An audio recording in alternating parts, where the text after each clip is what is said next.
Debate വിത്ത് മാധു സജി. കപ്പൽ പടയൊരുക്കുകയാണ് പ്രതിപക്ഷം. കലുഷിതമാണ് കേരളത്തിന്റെ കടൽ.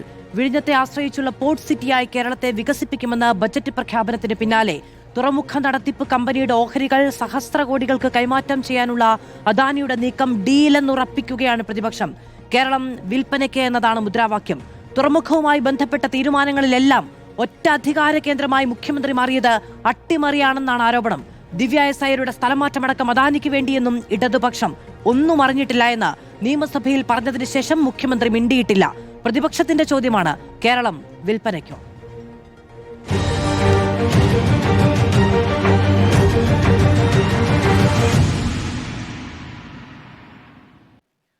അഡ്വക്കേറ്റ് കെ അനിൽകുമാർ CPM-ൽ നിന്ന്, അഡ്വക്കേറ്റ് അനിൽ ബോസ് കോൺഗ്രസിൽ നിന്ന്, വലത്ത നിരീക്ഷകൻ ശ്രീ ഷാബു പ്രസാദ്, KG ജ്യോതിർ ഘോഷ് മാധ്യമപ്രവർത്തകൻ എന്നിവർ നമ്മളോടൊപ്പം തത്സമയം ചർച്ചയിലേക്ക്. അഡ്വക്കേറ്റ് കെ അനിൽകുമാർ, അങ്ങേക്ക് കേൾക്കാമെന്ന് ഞാൻ വിചാരിക്കുന്നു. കേരളം വിൽപ്പനയ്ക്കോ എന്ന ഒരു ക്യാമ്പയിൻ മുന്നോട്ട് വെക്കാൻ, പ്രകടമായ പ്രതിഷേധത്തിലേക്ക് പോകാൻ ഉതകുന്ന തരത്തിൽ എന്തട്ടിമറി കേരള സർക്കാർ അദാനിയുമായി ചേർന്ന് നടപ്പിലാക്കി എന്നാണ് പ്രതിപക്ഷത്തിന്റെ ഉത്തമ ബോധ്യം ഈ സാഹചര്യത്തിൽ?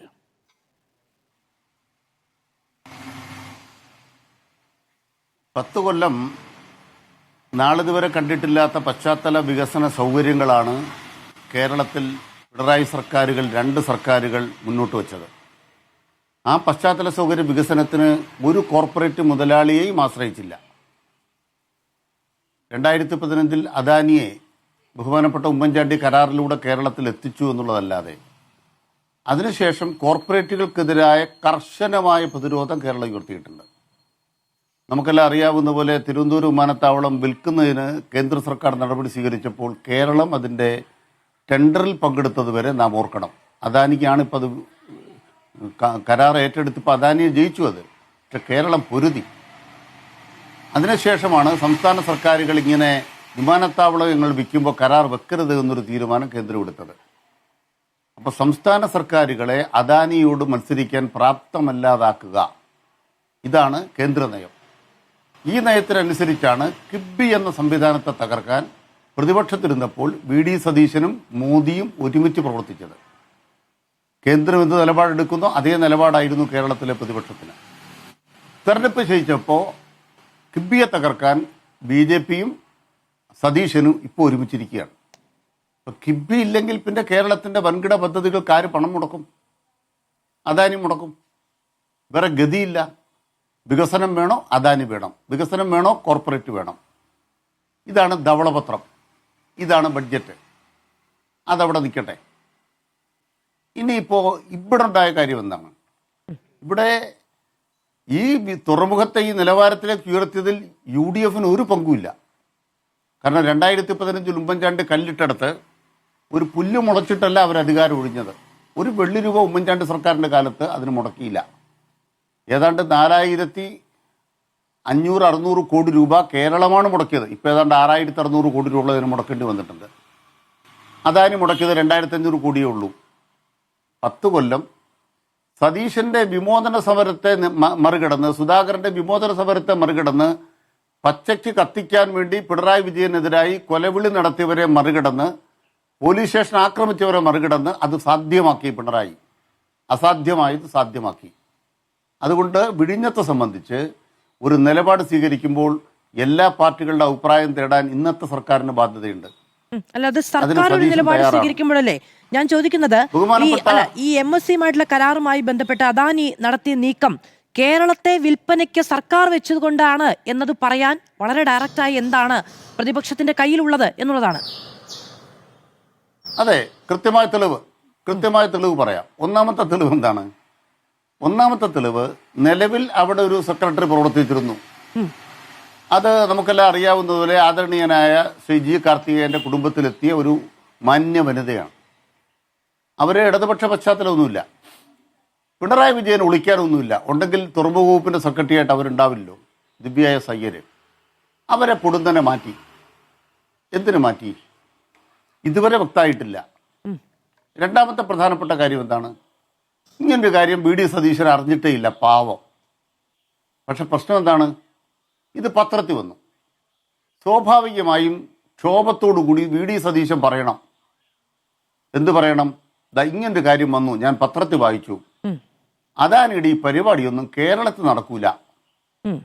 ഉമ്മൻചാണ്ടി ഉണ്ടാക്കിയ ഒരു കരാറുണ്ട്.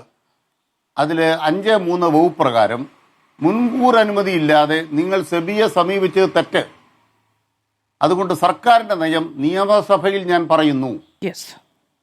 പ്രതിപക്ഷത്തിന് നേരെ കുരച്ചു ചാടുന്നതിൽ ഒരു മടിയുമില്ലാത്ത, നുണ പറയുമ്പോൾ ആർജവത്തോടെ നുണ പറയാൻ മടിയില്ലാത്ത വി.ഡി. സതീശൻ അദാനിക്കെതിരെ വർത്തമാനം പറഞ്ഞപ്പോൾ എന്താണ് പറഞ്ഞത്? ആ വാചകം നിർത്തി നോക്കി, ആ ശരീരഭാഷ നോക്കി. അറിയാത്ത സതീശനാണോ? ഞങ്ങളുടെ ചോദ്യം എന്താണെന്ന് വെച്ചാൽ, അദാനി കാണിച്ച് നിയമപരമാണോ അല്ലയോ? നിയമവിരുദ്ധമാണ്.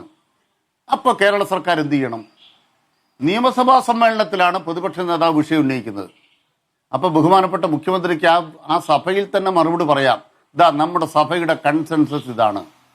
UDF വിടേണ്ട കേസല്ല, UDF തീരുമാനിക്കേണ്ട കേസല്ല, ഇത് മന്ത്രിസഭ തീരുമാനിക്കേണ്ട കേസല്ല. ഇത് ഇവിടെയുള്ള ഒരു കരാറിന്റെ ഭാഗമായി ഈ കേരളം മുടക്കിയ 16,000 കോടി രൂപയുടെ മേലെ പടുത്തുയർത്തിയ ഒരു സ്ഥാപനം കരാറിന് വിരുദ്ധമായി അദാനി ഒരു സ്വകാര്യ കോർപ്പറേറ്റിന് അല്ലെങ്കിൽ വിദേശ കമ്പനിക്ക് കൈമാറ്റം ചെയ്യുന്നു. ട്രാൻസ്ഫർ ഓഫ് ഓണർഷിപ്പ് എന്നാണ് 5(3)യുടെ വയലേഷനിൽ കാണുന്നത്. അപ്പൊ 38-ാം വകുപ്പ് പ്രകാരം കരാർ തന്നെ പോകും. അങ്ങനെ നോട്ടീസ് അദാനിക്ക് കൊടുക്കണ്ടേ? ഇവര് പ്രണയലേഖനം അയച്ചാൽ പറ്റില്ല. ഇന്ന് ബഹുമാനപ്പെട്ട മുൻ മുഖ്യമന്ത്രി സഖാവ് പിണറായി ഉചിതമായി പെരുമാറി. ഒറ്റ വാക്കോട് മതി. ആ മുഖ്യമന്ത്രി കത്തയച്ചു, മുൻ മുഖ്യമന്ത്രി കത്തയച്ചു. മനസ്സിൽ നോവുന്നവനെ കത്തയക്കാൻ പറ്റൂ. ഇച്ചിരി ഛേദമുണ്ടേ. ഇതിനായിട്ട് കഷ്ടപ്പെട്ടൊരു മനുഷ്യനാണ് അദ്ദേഹം. അദ്ദേഹം കത്തയച്ചിട്ട് സെബിയോട് പറഞ്ഞു, ഈ കരാറിന്റെ അടിസ്ഥാനത്തിൽ നിങ്ങൾ ആക്ട് ചെയ്താൽ അത് തെറ്റായ നടപടിയാണ്, നിങ്ങൾ തിരുത്തണം. അത് കേരള മുഖ്യമന്ത്രി എന്തുകൊണ്ട് അയച്ചില്ല? അയക്കാത്തതിന് കാരണം എന്താണ്? അത് കൂട്ടുകച്ചവടമാണ്, അദാനി സതീശൻ കൂട്ടുകെട്ടാണ്. അതാണ് BJP അധികാരത്തിൽ വന്നോ എന്ന് KC വേണുഗോപാലിന് സംശയം തോന്നിയത്. ശരി, ശ്രീ അനിൽകുമാർ, ഒരു കാര്യം പറഞ്ഞു പോകേണ്ടതുണ്ടെന്ന് തോന്നുന്നു. അങ്ങ് ബഹുമാനപ്പെട്ട മുഖ്യമന്ത്രിയെക്കുറിച്ച് സംസാരിക്കുന്ന സമയത്ത് കുറച്ചു ചാടുക എന്നൊരു പ്രയോഗം നടത്തി. അത് കേരളത്തിന്റെ മുഖ്യമന്ത്രി നിയമസഭയിൽ സംസാരിച്ചതുമായി ബന്ധപ്പെട്ടാണെങ്കിൽ അത് ഉചിതമല്ല എന്ന് ഞാൻ എൻ്റെ അഭിപ്രായം വ്യക്തമാക്കുകയാണ്. അങ്ങനെയല്ല പെരുമാറുക എന്ന് തോന്നുന്നു. ഇപ്പോൾ ബഹുമാനപ്പെട്ട മുൻ മുഖ്യമന്ത്രി പിണറായി വിജയനെ കുറിച്ചാണ് അങ്ങനെ അങ്ങ് തോന്നുന്നു. അത് അങ്ങയുടെ ഇഷ്ടമാണ്, അങ്ങയുടെ രാഷ്ട്രീയ പാർട്ടിയുടെ നിലപാടാണ്, അങ്ങയുടെ വ്യക്തിപരമായ നിലപാടാണ്. എന്റെ എതിർപ്പാണ് ഞാൻ അറിയിച്ചത്. അത് ഉന്നയിച്ചു, ഞാൻ എതിർ പറയിച്ചു. ഇനി കോൺഗ്രസിന് എതിർപ്പുണ്ടെങ്കിൽ അവർ പറയുകയും ചെയ്യും. അതവിടെ നിൽക്കട്ടെ.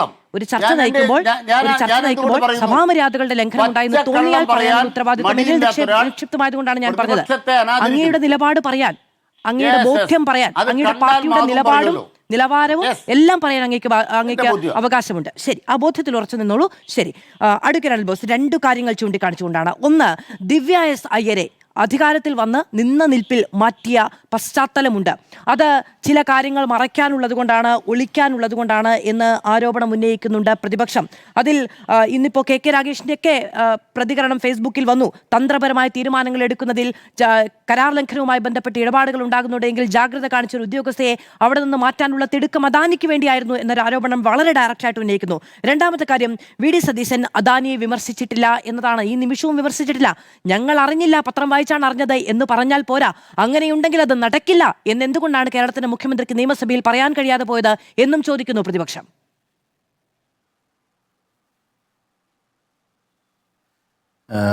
CPM-ന്റെ പ്രതിനിധി ശ്രീ അനിൽകുമാറിന്റെ ഭാഷയിൽ കുരച്ചു ചാടുക എന്നൊരു പ്രയോഗം നടത്തി. അത് മാർക്സിസ്റ്റുകാരുടെ പൊതു സ്വഭാവമാണ്.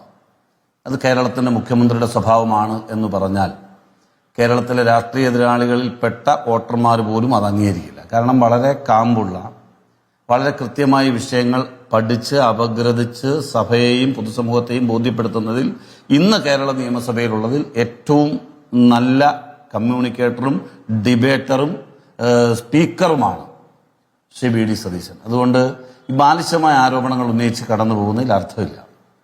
ഇവിടെ മാധ്യമങ്ങളിലൂടെ വാർത്ത വരുന്നു, അദാനി MSI കമ്പനിക്ക് ഓഹരി കൈമാറുന്നതുമായി ബന്ധപ്പെട്ട വലിയ വാർത്ത വരുന്നു. വലിയ PR വർക്ക് അതിൻ്റെ പിന്നിൽ നടക്കുകയാണ്. ഗവൺമെന്റിനെ പിന്തുണയ്ക്കുന്ന മുന്നണി പാർട്ടി എന്താ ഞങ്ങൾ പറഞ്ഞത്? പാർട്ടിയുടെ സംഘടനാ ചുമതലയുള്ള ജനറൽ സെക്രട്ടറി കേരളത്തുകാരനായിട്ടുള്ള ശ്രീ KC വേണുഗോപാൽ എന്തോ പറഞ്ഞു അത്ര. എന്താ അദ്ദേഹം പറഞ്ഞത്? ഈ പറയുന്ന വാർത്തകളുമായി ബന്ധപ്പെട്ട് മാധ്യമങ്ങൾ ചോദിച്ചപ്പോൾ പറഞ്ഞത്, അത്തരം കാര്യങ്ങൾ സർക്കാരിന്റെ അറിവോടുകൂടി നടന്നിട്ടുണ്ടോ, അതിൽ സുതാര്യത ഉറപ്പാക്കിയിട്ടുണ്ടോ, ഈ കേൾക്കുന്ന വാർത്തകൾ ശരിയാണോ, ശരിയാണെങ്കിൽ അത് വ്യക്തമാക്കി അത് പഠിച്ച് ബോധ്യപ്പെട്ടല്ലാതെ അതിലേക്ക് പോകാൻ പാടില്ല. കേരളത്തിന്റെ മുഖ്യമന്ത്രി നിയമസഭയിൽ പറഞ്ഞ എന്താണ്? സർക്കാരിന്റെ അറിവോടെ അങ്ങനൊരു കാര്യം നടന്നിട്ടില്ല, ഞങ്ങളൊരു അനുമതിയും കൊടുത്തിട്ടില്ല. നമ്മൾ എന്തിനാ എഴുതാപ്പുറം വായിക്കുന്നത്?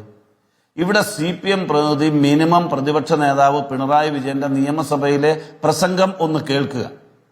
അദ്ദേഹം പറഞ്ഞ എന്താണ്? ഈ വാർത്ത ആശങ്കയോടുകൂടിയാണ് കേട്ടത്, എന്നാൽ മുഖ്യമന്ത്രിയുടെ മറുപടിയോടുകൂടി, സഭയിലെ മറുപടിയോടുകൂടി അതിൽ എനിക്ക് ക്ലാരിറ്റി വന്നിട്ടുണ്ട്. ചില ആശങ്കകളുണ്ട്. കാരണം ഈ ഓഹരി കൈമാറ്റം യാഥാർത്ഥ്യമായാൽ ഒരു സിംഗിൾ ഓണർഷിപ്പിന്റെ കീഴിൽ വരുന്ന ഷിപ്പുകളുടെ കൈമാറ്റം അതേ പിണറായി വിജയൻ വാർത്താ സമ്മേളനം വിളിക്കുമ്പോൾ സർക്കാർ ഇത് അറിഞ്ഞില്ല എന്ന് വിശ്വസിക്കാൻ കഴിയില്ല എന്ന വിമർശനം ഉന്നയിക്കുന്നുണ്ട്. സ്വാഭാവികം, അത് പ്രതിപക്ഷത്തിന്റെ ഡ്യൂട്ടിയല്ലേ. കേൾക്കുന്ന വാർത്തകളിൽ പ്രതിപക്ഷം പിന്നെന്താ പറയേണ്ടത്? കേരളത്തിന്റെ മുഖ്യമന്ത്രിക്ക് വേണ്ടി സംസാരിക്കേണ്ട ആളല്ലല്ലോ കേരളത്തിന്റെ പ്രതിപക്ഷ നേതാവാണോ? പ്രതിപക്ഷ നേതാവിന്റെ പാർട്ടിയും മുന്നണിയും ഞങ്ങൾക്ക് ഗവൺമെന്റിന് വേണ്ടി സംസാരിക്കേണ്ടവരാണോ? അല്ല, ആ വാർത്ത കേട്ടതിനു ശേഷം, വാർത്ത അറിഞ്ഞതിനു ശേഷം, പാർട്ടി പത്രവും വായിച്ചതിനു ശേഷമായിരിക്കുമല്ലോ സ്വാഭാവികമായും അദ്ദേഹം നിയമസഭയിൽ ക്ലാരിറ്റി വന്നു എന്ന് പറഞ്ഞത്. അതിനുശേഷം വാർത്താ സമ്മേളനം വിളിക്കുമ്പോൾ പക്ഷേ ആരോപണം ഉന്നയിക്കുകയാണ് ചെയ്യുന്നത്. അല്ല, ഞാൻ പറഞ്ഞത്, എനിക്ക് പ്രതിപക്ഷ നേതാവിന്റെ പ്രസംഗത്തിലോ അദ്ദേഹത്തിന്റെ പത്രസമ്മേളനത്തിലോ ഞാൻ തർക്കം പറയുന്നില്ലെന്നേ. ഞാൻ CPM പ്രതിനിധിയുടെ രീതിയല്ല എന്റെ രീതി, നിങ്ങളത് മനസ്സിലാക്കുക. കോൺഗ്രസിന്റെ രീതി അതല്ല. ഇല്ലാത്തൊരു വിഷയത്തെ സംബന്ധിച്ചാണ് നമ്മുടെ ചർച്ച. നിലവിൽ അങ്ങനെ ഒരു അനുമതി കേരള സർക്കാർ നൽകിയിട്ടില്ല. പിന്നെ അദാനി അവരുടെ ഷെയർ കൈമാറുന്നതുമായി ബന്ധപ്പെട്ട് മൂവ് ചെയ്തിട്ടുണ്ട്. അല്ലെങ്കിൽ ചുമ്മാ നമ്മൾ തമാശ കളിക്കേണ്ട സ്ഥലമല്ലല്ലോ അനിലേ. നമ്മളൊക്കെ എത്രയോ കാലമായി ഡിബേറ്റിൽ ഇരിക്കുന്നതാണ്. ഞാൻ പറയുന്നത്, നിലവിൽ ഓഹരി കൈമാറ്റവുമായി ബന്ധപ്പെട്ട വാർത്ത വന്നു, അതിന് സർക്കാർ അനുമതി വേണമെന്നിരിക്കെ നമ്മുടെ സർക്കാർ അനുമതി കൊടുത്തിട്ടില്ല. അതുമായി ബന്ധപ്പെട്ട പഠനം നടക്കണം. അത്തരം കാര്യങ്ങളുണ്ടോ, അദാനി കമ്പനി അത് ചെയ്തിട്ടുണ്ടോ, അത് ഗവൺമെന്റ് അനുമതി വാങ്ങണ്ടേ? ആ ഗവൺമെന്റിന്റെ അനുമതി വാങ്ങണമെങ്കിൽ ആ പ്രോസസ് നടക്കണ്ടേ? അതിൽ ഞങ്ങളുടെ ഗവൺമെന്റ് ഏതെങ്കിലും ഒരു നിലപാടെടുക്കണ്ടേ? നിയമസഭയേക്കാൾ വലുതാണോ നമ്മുടെ ഈ ഡിബേറ്റ് ചെയ്യുന്ന ഈ വേദി? നിയമസഭയിൽ പരസ്പരം രേഖാമൂലം നിയമസഭാ രേഖകളിൽ പെടുന്ന ചോദ്യങ്ങളും ഉത്തരങ്ങളും നടന്നു കഴിഞ്ഞു. അതുമായി ബന്ധപ്പെട്ട ഒരു നടപടിക്രമം നടന്നിട്ടില്ല എന്ന് നിയമസഭയെ ബോധ്യപ്പെടുത്തി കഴിഞ്ഞാൽ ഇനി അടുത്ത സ്റ്റെപ്പിലേക്ക് വരട്ടെ അടുത്ത സ്റ്റെപ്പിലേക്ക് വരട്ടെ. ഇതിന്റെ നടപടിയുമായി ബന്ധപ്പെട്ട് അദാനി കമ്പനി ഓഹരി കൈമാറ്റവുമായി ബന്ധപ്പെട്ട് ഗവൺമെന്റിനെ സമീപിക്കട്ടെ. ആ സമീപിക്കുമ്പോൾ അനുമതി കൊടുക്കുന്നുണ്ടോ ഇല്ലയോ? അങ്ങനെ കൊടുത്താൽ അതിൽ ഏതെങ്കിലും കബളിപ്പിക്കൽ നടപടി ഉണ്ടോ? കേരളത്തെ ബാധിക്കുന്ന, മറ്റ് കമ്പനികളെ ബാധിക്കുന്ന, വിഴിഞ്ഞം തുറമുഖത്തിനോ അല്ലെ കേരളത്തിന്റെ പൊതു കാഴ്ചപ്പാടിനോ നഷ്ടമുണ്ടാക്കുന്ന, വികസനത്തിന് നഷ്ടമുണ്ടാക്കുന്ന ഏതെങ്കിലും കാര്യമുണ്ടോ? ഉറപ്പായിട്ട് പരിശോധിക്കും. അത് പരിശോധിച്ചുകൊണ്ട് മാത്രമേ ചെയ്യൂന്ന് മുഖ്യമന്ത്രി സഭയിലും ഈ പാർട്ടിയെ നയിക്കുന്ന ഇന്ത്യയിലെ കോൺഗ്രസിന്റെ സംഘടനാ ചുമതലയുള്ള ജനറൽ സെക്രട്ടറി പരസ്യമായും ശ്രീ KC വേണുഗോപാൽ പത്രസമ്മേളനത്തിലും പറഞ്ഞു. സുതാര്യമായിട്ടല്ലാതെ ഇപ്പോൾ കേൾക്കുന്ന വാർത്തകളുടെ അടിസ്ഥാനത്തിലുള്ള കാര്യം നടത്താൻ ഇത് BJP സർക്കാർ അല്ല എന്ന് പറഞ്ഞാൽ കോൺഗ്രസ് സർക്കാർ അങ്ങനെ ചെയ്യില്ല എന്നാണ്. അപ്പൊ ഞങ്ങൾ പരിശോധിക്കും. ആ ഒരു സ്റ്റെപ്പിലേക്ക് വരട്ടെന്നേ. ഒന്നാമത്തെ കാര്യം, മുഖ്യമന്ത്രി പറഞ്ഞു അങ്ങനെ മാധ്യമങ്ങൾക്കുള്ള സോഴ്സ് മാത്രമേ ഒരു സംസ്ഥാനത്തിന്റെ സർക്കാരിന്, ഇന്റലിജൻസ് സംവിധാനം അടക്കമുള്ള ഒരു സംസ്ഥാനത്തിന്റെ സർക്കാരിനുള്ളോ എന്നത് ഒരു സ്വാഭാവിക ചോദ്യമാണ്. രണ്ടാമത്തേത്, ഇപ്പോൾ KC വേണുഗോപാൽ ഉന്നയിച്ച അതേ സംശയമാണ് മുൻ മുഖ്യമന്ത്രി പിണറായി വിജയൻ ഉന്നയിക്കുന്നത്. ഇവിടെ അനധികൃതമായ സഹായങ്ങൾ കിട്ടാൻ ഇത് BJPയുടെ സർക്കാർ ഭരിക്കുന്ന ഇടമാണോ എന്ന് കരുതിയോ, അദാനി കരുതിയോ എന്ന് KC വേണുഗോപാൽ ചോദിക്കുന്നു. എങ്ങനെയാണ് അവർക്ക് ഇത്ര ധൈര്യം കിട്ടിയത് എന്ന് കേരളത്തിന്റെ മുൻ മുഖ്യമന്ത്രിയും ചോദിക്കുന്നു, പ്രതിപക്ഷ നേതാവ് ചോദിക്കുന്നു. ഇവർക്ക് രണ്ടുപേർക്കും ഈ കാര്യത്തിൽ വലിയ അത്ഭുതമാണ് ഉണ്ടാകുന്നത്. എങ്ങനെയാണ് ഇവർക്ക് ഇത് സാധ്യമായത്? എങ്ങനെയാണ് സർക്കാർ അറിയാതെ നീങ്ങാൻ സാധിച്ചത് എന്നത്? അല്ല, പ്രതിപക്ഷ നേതാവ് ചോദിച്ച ചോദ്യത്തെ ഞാൻ എതിർത്തില്ലല്ലോ. എതിർത്തോ? പ്രതിപക്ഷ നേതാവ് സംസ്ഥാനത്ത് ഗവൺമെന്റിന്റെ മേൽനോട്ടത്തിൽ നടക്കേണ്ടതും ഇടപെടലുകളിൽ നടക്കേണ്ടതുമായ ഒരു കാര്യത്തെ സംബന്ധിച്ചൊരു വാർത്ത വരുമ്പോൾ അത് ശരിയാണോ എന്ന് അന്വേഷിക്കാനും അതിൽ കുറ്റമുണ്ടെങ്കിൽ ചൂണ്ടിക്കാണിക്കാനും ബാധ്യതയുള്ള ആളാണെന്ന് പ്രതിപക്ഷ നേതാവ്. അദ്ദേഹത്തിന്റെ വിമർശനങ്ങൾ ശരിയാണോ എന്ന് പരിശോധിക്കണമെങ്കിൽ ആ ഒരു സ്റ്റെപ്പിലേക്ക് ഞങ്ങൾ പോകണം. കോൺഗ്രസ് പാർട്ടി കേട്ട വിവരങ്ങളുടെ അടിസ്ഥാനത്തിൽ പാർട്ടിക്ക് തോന്നിയ ആശങ്ക, ആകുലത ഗവൺമെന്റിനും പൊതുസമൂഹത്തിനും ബോധ്യമാകുന്ന തരത്തിൽ പാർട്ടി അവതരിപ്പിച്ചു. പക്ഷെ നിയമസഭ എന്ന് പറയുന്നത് ഏറ്റവും പ്രധാനമല്ലേ? അവിടെ വന്നിട്ടുള്ള ചോദ്യങ്ങളിൽ പറയുന്നതല്ലേ ഏറ്റവും പ്രധാനപ്പെട്ട അഡ്വക്കേറ്റ് അനിൽ ബോസ് അന്ന് നിയമസഭ ചേർന്ന ദിവസം എന്ന് പറയുന്നത് ഇതിൽ വളരെ പ്രാഥമികമായ ചില വിവരങ്ങൾ മാത്രം പുറത്തു വന്ന ദിവസമാണ്. ശേഷം പ്രതിപക്ഷം വാർത്താ സമ്മേളനം വിളിച്ച് വലിയ വിമർശനങ്ങളൊക്കെ ഉന്നയിക്കുന്നുണ്ട്. അതിലൊന്നും ഒരു ക്ലാരിറ്റി വരുത്തി മറുപടി പറയാൻ ഇതുവരെയും മുഖ്യമന്ത്രി തയ്യാറായിട്ടില്ല. അല്ല, മുഖ്യമന്ത്രി ഓരോ സഭയിൽ ചോദ്യങ്ങൾക്ക് കൃത്യമായും വ്യക്തമായും മറുപടി പറഞ്ഞിട്ടുണ്ട്. ഇനി പറയണമെങ്കിൽ അടുത്ത സ്റ്റെപ്പിലേക്ക് വരണം. ഈ ഓഹരി കൈമാറ്റവുമായി ബന്ധപ്പെട്ട ഒഫീഷ്യലായ നീക്കുപോക്കുകൾ നടക്കണം. അങ്ങനെ നടക്കുമ്പോൾ മുഖ്യമന്ത്രി പ്രതികരിക്കും. അല്ല, ഓഹരി കൈമാറ്റത്തിന് ആവശ്യമായ അപേക്ഷ അദാനി സമർപ്പിച്ചു. അതുമായി ബന്ധപ്പെട്ട് എംപവേർഡ് കമ്മിറ്റി രൂപീകരിച്ചു. അവരുടെ അഭിപ്രായ പ്രകാരം എന്ന നില സർക്കാർ സ്വീകരിച്ചു. ഇതൊന്നും വിശദീകരിക്കണ്ടേ? അല്ല, ഞാൻ പറയട്ടെ, കഴിഞ്ഞ 10 വർഷക്കാലം നിങ്ങളുടെ മുന്നിൽ ഇരിക്കാൻ ഒരു മുഖ്യമന്ത്രിയെയും കിട്ടിയില്ലല്ലോ. കിട്ടിയോ? കഴിഞ്ഞ 10 വർഷക്കാലം പിണറായി വിജയൻ വാർത്താ സമ്മേളനം നടത്താതിരുന്നിട്ടില്ല. ചില കാര്യങ്ങളിൽ കാലതാമസം ഉണ്ടായിട്ടുണ്ട്. ആ കാര്യങ്ങളൊക്കെ ശരിയാണ്. നിങ്ങളതൊക്കെ മാറ്റാൻ വന്നവരല്ലേ? നിങ്ങൾ ചുമ്മാ തമാശ പറയല്ലേ? കേരളത്തിലെ ജനങ്ങളെ മുഴുവൻ പൊട്ടനാക്കുന്ന രീതി മാധ്യമപ്രവർത്തകർ പെരുമാറല്ലേ? ചോദ്യങ്ങൾ എങ്ങനെയായിരുന്നു പത്രക്കാരോടുള്ള അദ്ദേഹത്തിന്റെ സമീപനം? എപ്പോൾ കണ്ടു, എങ്ങനെ കണ്ടു, ഏതൊക്കെ ചോദ്യങ്ങളെ അഭിമുഖീകരിച്ചു? ഇതൊക്കെ കേരളത്തിലെ ജനങ്ങളെല്ലാരും അവർക്കെല്ലാം മറവി രോഗമുള്ളവരാണ്. അല്ല, മറവി രോഗമുള്ളവരല്ല, ഇപ്പോൾ കാണുന്നത് തിരിച്ചറിയാൻ കഴിയാത്ത ആളുകളുമല്ല. അല്ല, മുൻ മുഖ്യമന്ത്രിയുടെയും ഇപ്പോഴത്തെ മുഖ്യമന്ത്രിയുടെയും മാധ്യമ സമീപനമൊക്കെ നമ്മൾ ചർച്ച ചെയ്തിട്ടുണ്ട്. അതവിടെ നിൽക്കട്ടെ. അതിൽ ആരാണ് ഭേദമെന്ന തർക്കമല്ലല്ലോ ഇപ്പോൾ ഇവിടെ നടക്കുന്നത്.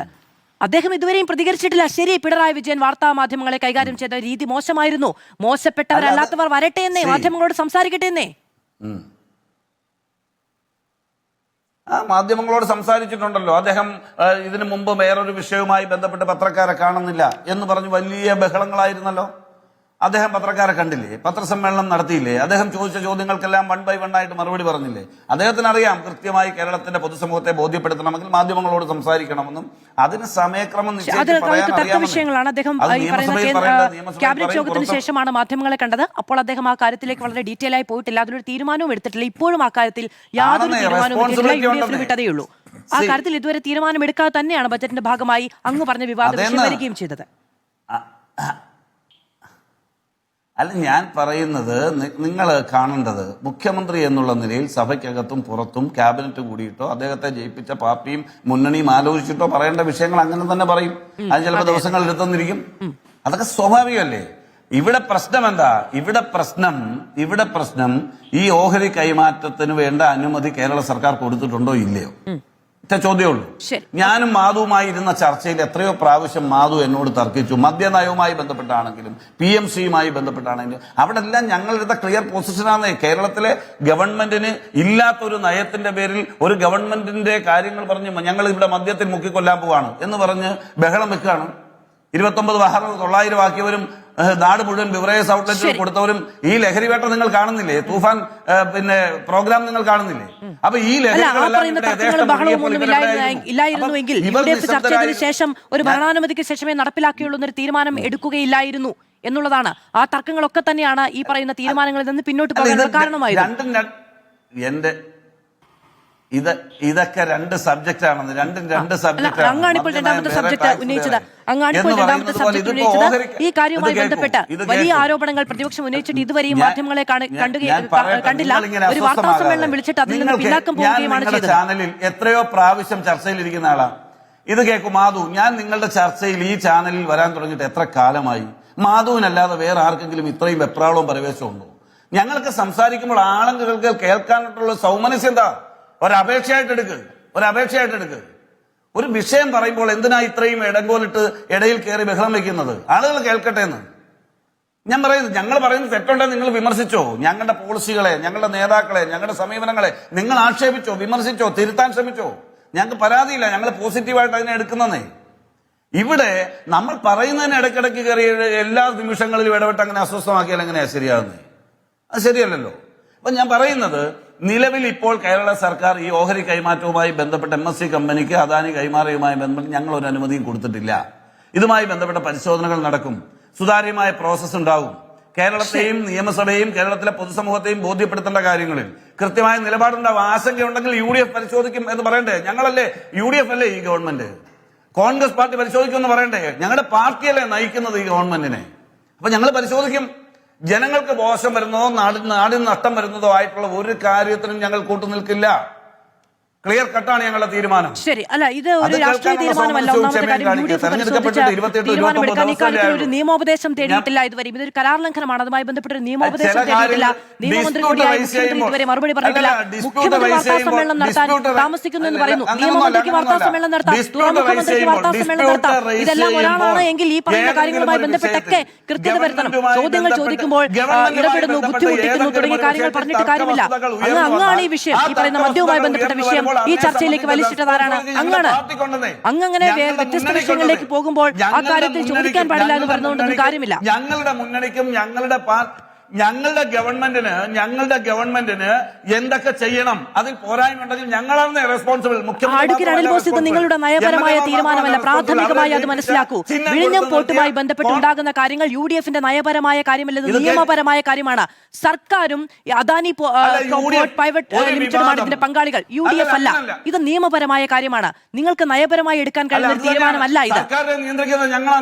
സർക്കാരിനെ നിയന്ത്രിക്കുന്നു എന്ന് പറഞ്ഞ് നിങ്ങൾക്ക് രാഷ്ട്രീയമായി എടുക്കാൻ കഴിയുന്ന തീരുമാനമല്ല. ഇതാണ് ഞങ്ങളുടെ പോളിസി എന്ന് പറഞ്ഞ് നിങ്ങൾക്ക് അതിനെ ന്യായീകരിക്കാനും കഴിയില്ല. ഇത് സാങ്കേതികമായ കാര്യമാണ്. ഇതിൽ UDF ഇല്ല. ഇതിൽ സർക്കാരും അദാനി കമ്പനിയും തമ്മിലുള്ള കരാറാണ്. ആ കരാറിൽ ഒപ്പുവെച്ചത് ഇതിന് മുമ്പുള്ള ഉമ്മൻചാണ്ടി സർക്കാരാണ്. അതിനുശേഷം വന്നത് കഴിഞ്ഞ LDF സർക്കാരാണ്. അതിന്റെ തുടർച്ച എന്ന നിലയ്ക്ക് ഈ സർക്കാരാണ് അതിൽ തീരുമാനമെടുക്കേണ്ടത്, UDF യോഗം ചേർന്നിട്ടല്ല. അങ്ങനെയൊന്നും സംസാരിക്കരുത് അഡ്വക്കേറ്റ് ബോസ്. നിങ്ങൾ പോർട്ട് സെക്രട്ടറിയെ വിളിച്ച് ചർച്ച ചെയ്യും. പോർട്ട് സെക്രട്ടറിയാണോ ഇവിടുത്തെ സർക്കാർ? ഉദ്യോഗസ്ഥർക്ക് സർക്കാരിന് മുകളിലാണോ? ചീഫ് സെക്രട്ടറിയാണോ ഇവിടുത്തെ സർക്കാർ? സർക്കാർ സംസാരിച്ചാൽ മതിയെങ്കിൽ ചീഫ് സെക്രട്ടറിയാണോ സംസാരിക്കേണ്ടത്? ചീഫ് സെക്രട്ടറിയാണോ ഇവിടുത്തെ സർക്കാർ? ഞാൻ പറയുന്നത് കേൾക്കൂ, നിങ്ങൾ കേൾക്കൂ. കേരളത്തിന്റെ മുഖ്യമന്ത്രിയുടെ പാർട്ടിയുടെ പ്രതിനിധിയായിട്ടാണ് ഞാൻ ഈ ചർച്ചയിൽ പങ്കെടുക്കുന്നത്. എന്റെ പാർട്ടിയുടെ പൊളിറ്റിക്കൽ പൊസിഷൻ എനിക്ക് പറയേണ്ടി വരും. അത് കേൾക്കാൻ സൗകര്യമുള്ള നിങ്ങൾ എന്നെ വിളിച്ചാൽ പാർട്ടിയുടെ പൊളിറ്റിക്കൽ പൊസിഷൻ അല്ല ഈ വിഷയത്തിലെ പ്രധാന കാരണമെന്നാണ് ഞാൻ അങ്ങോട്ട് വളരെ വിനയപൂർവ്വം പറയുന്നത്. നിങ്ങളുടെ പാർട്ടിയുടെ പൊളിറ്റിക്കൽ പൊസിഷൻ അനുസരിച്ചല്ല വിഴിഞ്ഞം കരാർ മുന്നോട്ട് പോകുന്നത്. അതിൽ കരാർ ലംഘനം ഉണ്ടായിട്ടുണ്ട്.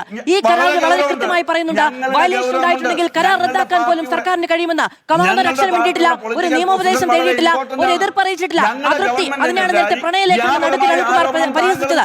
കേട്ടോ, നിങ്ങൾ അയച്ച അതൃപ്തി ഉണ്ടല്ലോ, അതിനെയാണ് നേരത്തെ പ്രണയലേഖനം എന്ന് പരിഹസിച്ചത്. മിണ്ടാതെയും മൂടാതെയും പാർട്ടിയാണ് കേരളം ഭരിക്കുന്നത്.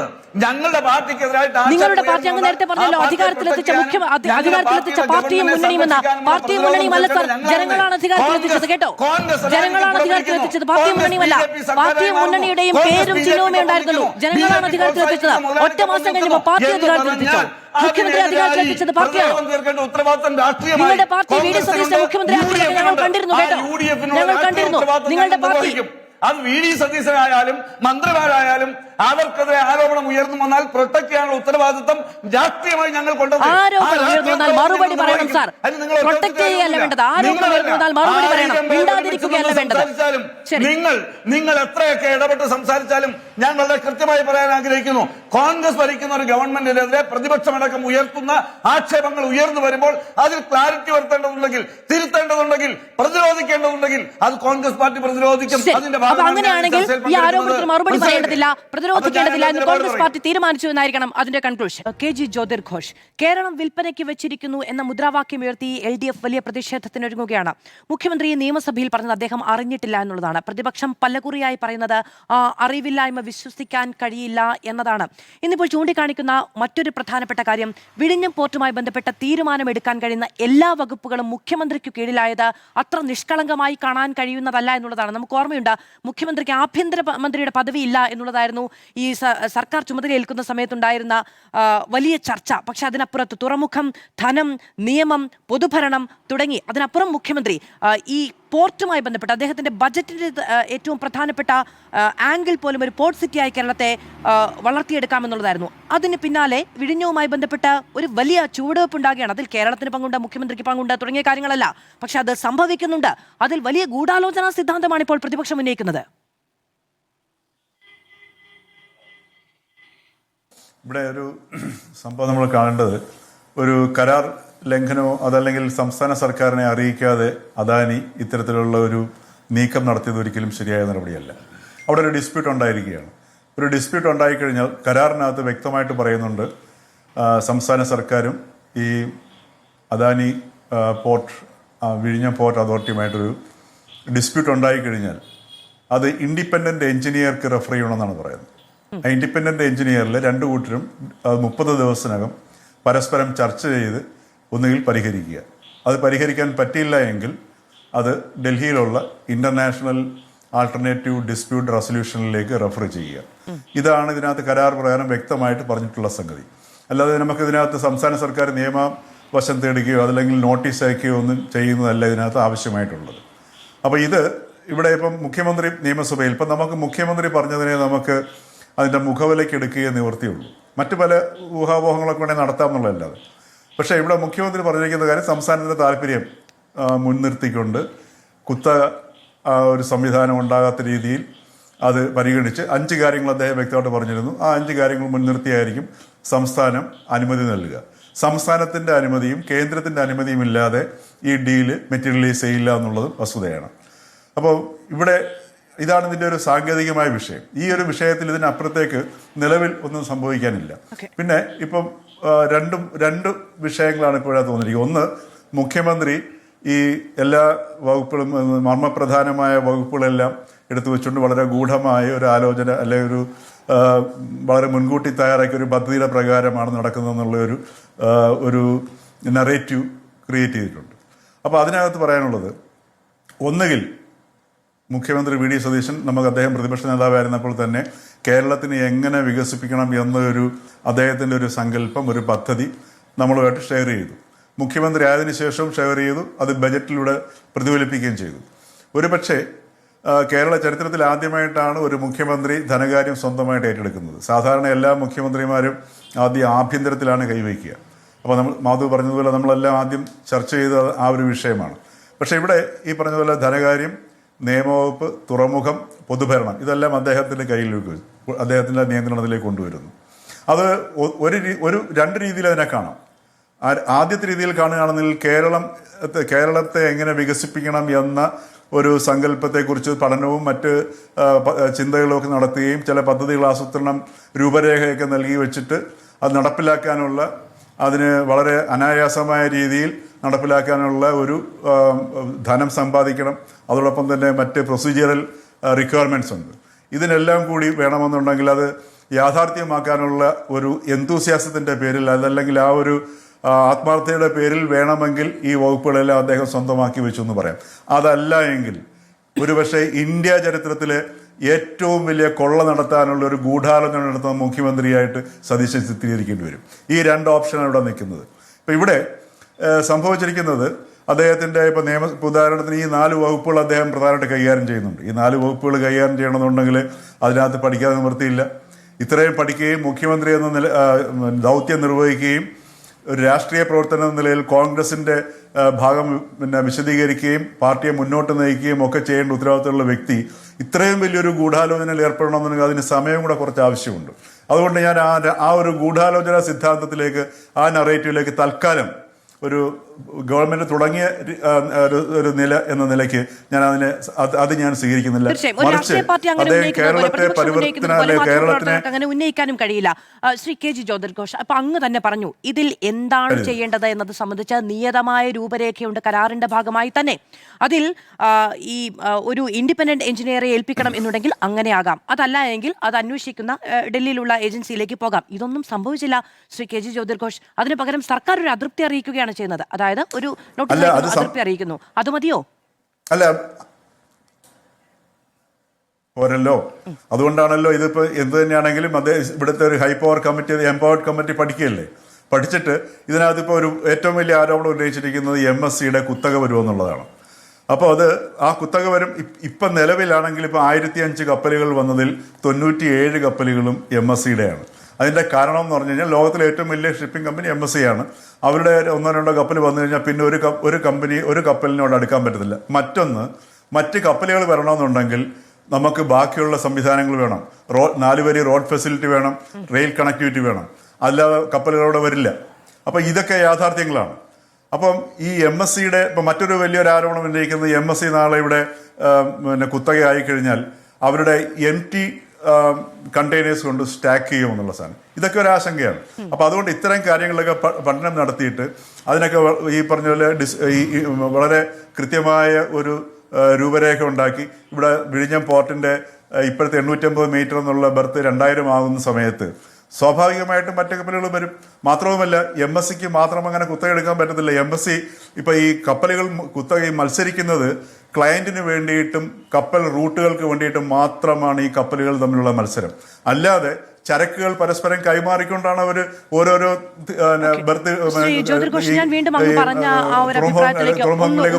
നമ്മൾ ഇതിന്റെ സാങ്കേതികമായ കാര്യങ്ങൾ 2-3 ദിവസമായി ചർച്ച ചെയ്യുകയാണല്ലോ. അതായത് ഇത് ഇപ്പം അദാനി കമ്പനി നേരിട്ട് സർക്കാരിനോട് ആദ്യഘട്ടത്തിൽ തന്നെ ഇങ്ങനെ ഒരു കാര്യം, അതായത് ഈ സ്റ്റേറ്റ് ട്രാൻസ്ഫറുമായി ബന്ധപ്പെട്ട വിഷയം ഉന്നയിക്കുകയാണെങ്കിൽ അങ്ങ് പറയുന്നത് ശരിയാണ്, ഇവിടെ ഇപ്പോൾ സർക്കാർ ചെയ്യുന്നതും ശരിയാണ്. അതായത് ഇവിടെ ഒരു എംപവർഡ് കമ്മിറ്റി രൂപീകരിക്കുന്നു, അതിനെക്കുറിച്ച് പഠിക്കുന്നു, സ്റ്റേറ്റ് ട്രാൻസ്ഫറുമായി ബന്ധപ്പെട്ട വിഷയങ്ങളിൽ എങ്ങനെയായിരിക്കും അത് നമ്മുടെ തുറമുഖത്തെ, നമ്മുടെ ഈ തന്ത്രപ്രധാനമായ മേഖലയെ, നമ്മുടെ വികസനത്തെ, ഇതിനെയൊക്കെ ബാധിക്കുന്നത് എന്ന് പഠിക്കുന്നു. പക്ഷേ സർ, ഒരു കരാർ ലംഘനം ഉണ്ടായി എന്ന വാർത്ത വന്നതിന് ശേഷമാണ് അവർ ആദ്യം ചെയ്യേണ്ടിയിരുന്ന ഒരു കാര്യം ചെയ്യുന്നത്. അപ്പോൾ ഒരു സാധാരണ അപേക്ഷ പരിഗണിക്കുന്ന രീതിയിൽ ഒരു എംപവർഡ് കമ്മിറ്റി രൂപീകരിക്കുകയാണോ, അതോ ഈ കരാർ ലംഘനവുമായി ബന്ധപ്പെട്ട ശക്തമായ എതിർപ്പ് ഈ കമ്പനി അറിയിക്കുകയാണോ ചെയ്യേണ്ടത് എന്ന് നമുക്കൊരു ചോദ്യം ഉണ്ടാവില്ലേ? തീർച്ചയായിട്ടും ഉണ്ടാവും. അതുകൊണ്ടാണ് ഇപ്പം മുഖ്യമന്ത്രി പ്രതിഷേധം അറിയിച്ചിട്ടുണ്ട്. അതേസമയത്ത് ഇവിടെ ഒരു ഡിസ്പ്യൂട്ട് ഉണ്ടായിരിക്കുകയാണ്. ഇനിയിപ്പോൾ എന്താണ് ചെയ്യാനുള്ളത്? ഡിസ്പ്യൂട്ട് ഉണ്ടായിക്കഴിഞ്ഞാൽ അത് പരിഹരിക്കുക എന്നുള്ളതല്ലാതെ വേറൊരു നിവൃത്തി ഇതിനകത്തില്ല. ഇപ്പം ഇവിടെ ഇത് രാഷ്ട്രീയമായി മാറിയിരിക്കുന്നു എന്നുള്ളതാണ് ഇവിടെ നമ്മൾ കാണേണ്ട ഒരു വിഷയം. ഇവിടെ രാഷ്ട്രീയമായി മാറിയിരിക്കുന്നു എന്നുള്ളത് ഇപ്പോൾ ഇവിടെ ഉദാഹരണത്തിന് ശ്രീ KC വേണുഗോപാൽ പറയുക, എന്താണ് ഈ വിഷയത്തിൽ ചെയ്യേണ്ടത്? നമുക്ക് കേരളത്തിന് ഈ പദ്ധതിയുമായിട്ട് മുമ്പോട്ട് പോകണം. ഈ വിഴിഞ്ഞം തുറമുഖത്തിൻ്റെ വികസനം നമ്മൾ ഉദ്ദേശിക്കുന്ന രീതിയിൽ മുന്നോട്ട് കൊണ്ടുപോകണോ? ഇപ്പോൾ MSC ഇപ്പോൾ ലോകത്തിൽ അവർ ഏറ്റവും വലിയൊരു ഇൻവെസ്റ്റ്മെന്റ് നടത്താൻ പ്ലാൻ ചെയ്തിരിക്കുന്നത് ഇപ്പം ഇവിടെ വിഴിഞ്ഞത്താണ്. 13,270 കോടി രൂപയുടെയാണ് അവർ പ്രഖ്യാപിച്ചിരിക്കുന്നത്. നമുക്ക് ഈ ഇൻവെസ്റ്റ്മെന്റ് വേണോ വേണ്ടയോ? ഇപ്പൊ KC വേണുഗോപാൽ പറയുക, ഇപ്പൊ അദാനി ഇതുകൊണ്ട് ലാഭം ഉണ്ടാക്കും. അദാനി മാത്രമല്ല, നമ്മൾ ലാഭം ഉണ്ടാക്കുന്നുണ്ട്. പലരും പറയുന്നുണ്ട് ഇപ്പൊ ഗവൺമെന്റിന്, ശരിക്കും പറഞ്ഞാൽ നമ്മൾ കരാർ നോക്കുകയാണെങ്കിൽ ഗവൺമെന്റിന് ഒരുപാട് നഷ്ടങ്ങൾ നമുക്ക് കാണാൻ പറ്റും. ഗവൺമെന്റ് ഉണ്ടാകുന്ന വരുമാനങ്ങളും മറ്റു കാര്യങ്ങളൊക്കെ.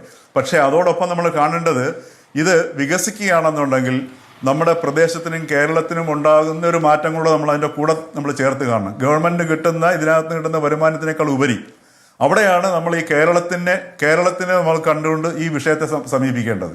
അപ്പം അതുകൊണ്ടാണ് നമ്മൾ നിശ്ചയിക്കേണ്ടത്, ഈ MSC ഇവിടെ നിക്ഷേപിക്കാൻ പോകുന്ന ഈ തുക നമുക്ക് കേരളത്തിന് വേണോ വേണ്ടയോ? വേണമെങ്കിൽ അതെങ്ങനെ വേണം? നമ്മളുടെ താല്പര്യങ്ങൾ സംരക്ഷിച്ചുകൊണ്ട് അതെങ്ങനെ നടപ്പിലാക്കാൻ പറ്റും? ഇതാണ് മുഖ്യ വിഷയം. ഇത് KC വേണുഗോപാൽ ഒന്ന് വ്യക്തമായിട്ട് പറഞ്ഞു കഴിഞ്ഞാൽ അവിടെയാണ് ഇതിന്റെ രാഷ്ട്രീയം കൊണ്ടുവരുന്നത്. ഇപ്പൊ രാഹുൽ ഗാന്ധി അദാനിക്കെതിരെ എപ്പോഴും ഒരു നിലപാടെടുക്കുന്നു. അതിന്റെ ഒരു ഓരം പിടിച്ചിട്ടാണ് KC വേണുഗോപാലും പാർട്ടിയുടെ ഒരു നിലപാട് രീതിയിലെടുക്കുന്നത്. ഇവിടെ ശരിക്കും പറഞ്ഞാൽ ഒരു മുഖ്യമന്ത്രിയെ സംബന്ധിച്ചിടത്തോളം അദ്ദേഹത്തിനും ഒരുപാട് സമയം പോയതുകൊണ്ട് ഒരുപക്ഷെ ഇനി പോകാൻ കഴിയുമോ എന്നുള്ളത് അറിയില്ല. അതുകൊണ്ട് ഞാൻ അങ്ങയോട് ചോദിക്കാനുള്ള ഒരു കാര്യം കൂടി ചോദിച്ചതിന് ശേഷം മറ്റതികളിലേക്ക് പോകാമെന്നാണ് വിചാരിക്കുന്നത്. ഇതിലിപ്പോൾ അദാനി കമ്പനി അല്ലെങ്കിൽ അദാനിയുടെ കമ്പനികൾ സാമ്പത്തികമായുള്ള പെരുപ്പിച്ചുകാട്ടലുകളെ കുറിച്ച് വലിയ വിമർശനം കേട്ടിട്ടുള്ള കമ്പനികളാണ്. അതിൽ തന്നെ ഇപ്പോൾ നോക്കൂ, ഈ വിഴിഞ്ഞം അദാനി പോർട്സ് എന്ന കമ്പനി തുറമുഖ നടത്തിപ്പിന് വേണ്ടി രൂപീകരിച്ച ഉപകമ്പനിയാണ് അദാനി വിഴിഞ്ഞം പോർട്സ് പ്രൈവറ്റ് ലിമിറ്റഡ്. അത് 2026 മാർച്ച് 31 അതിൻ്റെ നെറ്റ് വർത്ത് എന്ന് പറയുന്നത് 2,814 കോടി രൂപ എന്നാണ് ഈ സ്റ്റോക്ക് എക്സ്ചേഞ്ചിന് കാണിച്ചുള്ള അപേക്ഷ പ്രകാരം കാണിച്ചിരിക്കുന്നത് എന്നുള്ളത് ചൂണ്ടിക്കാണിക്കപ്പെടുന്നുണ്ട്. എങ്ങനെയാണ് 2026 മാർച്ച് 31 ആ 2,814 കോടി രൂപ എന്ന് പറയുന്നത് 27,000 കോടിയായി മാറിയിരിക്കുന്നത് എന്നുള്ളൊരു ചോദ്യമുണ്ട്. ഇപ്പോൾ എല്ലാവരും ഉന്നയിക്കുന്ന ഒരു കാര്യമാണല്ലോ, 2,000-ലധികം കോടി മാത്രം നിക്ഷേപിച്ച ഒരു കമ്പനിക്ക് എങ്ങനെയാണ് 13,000 കോടിയുടെ വിദേശ ഇൻവെസ്റ്റ്മെന്റ് 49% കൈമാറ്റത്തിലൂടെ മാത്രം സ്വന്തമാക്കാൻ കഴിയുന്നത്? ഇത് എന്ത് പെരുപ്പിച്ച കണക്കിലുള്ള ലാഭവിഹിതമാണെന്നൊരു ആകാംക്ഷ എല്ലാവരും പ്രകടിപ്പിക്കുന്നുണ്ടല്ലോ. അപ്പോൾ രേഖകളിലുള്ളതിനപ്പുറത്തേക്ക് അതിനകത്തൊരു മാനിപ്പുലേഷൻ, സാമ്പത്തികമായൊരു മാനിപ്പുലേഷൻ ഉണ്ടോ? ഇതൊക്കെ വളരെ സാങ്കേതികമായിട്ടുള്ള വിജ്ഞാനമുള്ളവർക്ക് മാത്രമേ ഈ മാനിപ്പുലേഷനെ കുറിച്ച് പറയുള്ളൂ. ഞാനൊരു സാങ്കേതിക വിദഗ്ധനല്ല. പക്ഷേ എങ്കിൽ ഒരു കാര്യം ഉറപ്പാണ്, അദാനി ഇവിടെ വരുന്നത് നമ്മളുടെ കേരളത്തിലെ ഇൻഫ്രാസ്ട്രക്ചർ വികസിപ്പിക്കാനല്ല. അദാനി ഇവിടെ വരുന്നത് 1 രൂപ ഇട്ട് കഴിഞ്ഞാൽ പറ്റുമെങ്കിൽ 1000 രൂപ അതിനകത്തുനിന്ന് കൊണ്ടുപോകുക എന്നുള്ള ഉദ്ദേശത്തിലാണ് അദാനി വരുന്നത്. ഇങ്ങനെയാണ് എല്ലാവരും ഈ ഇത്തരത്തിലുള്ള ഇൻവെസ്റ്റേഴ്സ് വരുന്നത്. എല്ലാവരും ഇങ്ങനെ തന്നെയാണ്. ആ ഇൻവെസ്റ്റേഴ്സിനെ നിലയ്ക്ക് നിർത്തേണ്ടത്, നമ്മളുടെ താല്പര്യത്തിനകത്ത് നിർത്തേണ്ടത് നമ്മളാണ്. സൂപ്പർ ഗവൺമെന്റാണ് ഇവിടെ മേൽക്കൈ ഉള്ളത്. ഗവൺമെന്റ് നിശ്ചയിക്കുന്നത്, നമ്മുടെ താല്പര്യം അനുസരിച്ച് ഗവൺമെന്റ് ഒരു തീരുമാനം എടുത്തു കഴിഞ്ഞാൽ അതിനപ്പുറത്തേക്ക് ഒരു കുത്തകയ്ക്കും പോകാൻ പറ്റില്ല. അവിടെയാണ് ഇച്ഛാശക്തി വരേണ്ടത്. അപ്പൊ അതുകൊണ്ട് അദാനിയുടെ താല്പര്യങ്ങളും അദാനിയുടെ മാനിപ്പുലേഷനും കണക്കുകളിലും ഒക്കെ ഉണ്ടാവും. പക്ഷെ അതിനെ അതിന് നമ്മൾ കാണേണ്ടത് ഗവൺമെന്റാണ് നമ്മളുടെ താല്പര്യങ്ങൾക്ക് മുൻഗണന നൽകി അത് നിശ്ചയിക്കേണ്ടത്. അവിടെയാണ് നമ്മളുടെ ശ്രദ്ധയും വേണ്ടത്. അല്ലാതെ പുസ്തകമൊന്നും നമ്മളുടെ വിഴുങ്ങും എന്നുള്ള നെറേറ്റീവ് മാറിയിട്ട് ഗവൺമെന്റ് അതിലേക്ക് അതിന്റെ നടത്തിപ്പ് കമ്പനിയിലേക്ക് ഒരു വിദേശ കമ്പനി ഇത്രയും വലിയ ഇൻവെസ്റ്റ്മെന്റ് നടത്തുന്നു, അതുമായി ബന്ധപ്പെട്ട് ഒരു കരാർ ലംഘനം ഉണ്ടായെന്ന് പ്രാഥമികമായി സെബിക്ക് കൊടുത്ത രേഖകളിൽ നിന്ന് തന്നെ വ്യക്തമാകുന്നുണ്ട്. സർക്കാർ എന്ത് നിലപാടെടുക്കുന്നു എന്നുള്ളതാണ് ചോദ്യം. അതിനെക്കുറിച്ച് ഇതുവരെയും കൃത്യമായൊരു മറുപടി തുറമുഖ മന്ത്രിയായ, ധനവകുപ്പ് മന്ത്രിയായ മുഖ്യമന്ത്രിയായ വി ഡി സതീശനിൽ നിന്ന് ഉണ്ടായിട്ടില്ല എന്നുള്ളതാണ്. നിയമസഭയിൽ മാത്രമേ, അല്ലെങ്കിൽ ക്യാബിനറ്റ് യോഗത്തിന് ശേഷം മാത്രമേ മറുപടികൾ പറയുകയുള്ളൂ എന്ന് പറഞ്ഞാൽ അത്രയും നാൾ ജനങ്ങൾക്ക് ഏറ്റവും വലിയ ആശങ്കയുണ്ടാക്കുന്ന ഒരു കാര്യം കൂടിയായത് അവശേഷിക്കും എന്നതാണ് പ്രശ്നം. ശ്രീ ഷാബു പ്രസാദ്, ഇപ്പോൾ അദാനിക്ക് ഇന്ത്യയിൽ എവിടെയെങ്കിലും ഒരു കമ്പനി നിയമവുമായി ബന്ധപ്പെട്ടോ അനുമതിയുമായി ബന്ധപ്പെട്ടോ BJP ഭരിക്കുന്ന സംസ്ഥാനങ്ങളിലാണ് എങ്കിൽ സർക്കാരുകളെ വിലക്കെടുക്കേണ്ടുന്ന യാതൊരു സാഹചര്യവും ഉണ്ടാകുന്നില്ല. അവർക്ക് ഗ്രാൻഡഡ് എന്ന നിലയ്ക്ക് തന്നെ മുന്നോട്ട് കൊണ്ടുപോകാൻ കഴിയും.